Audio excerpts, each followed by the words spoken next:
Let's see what's in the box.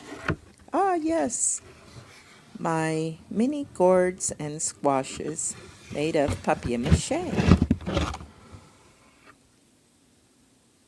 I make these mini gourds and I prepare them and put them into my Etsy shop. I have several listings and different sizes.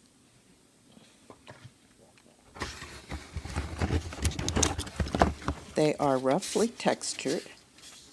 Some of these still have to be finished. This one is in the making. And I sell them unpainted as well as painted. They are fun to decorate and they're great to use as fillers for centerpieces and cornucopias.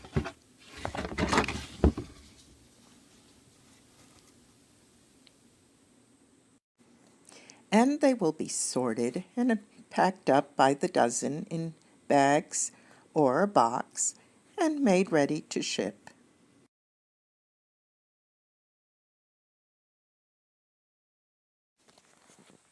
To see how I make these little gourds, please visit my playlist and you can see how I make each and every one of them.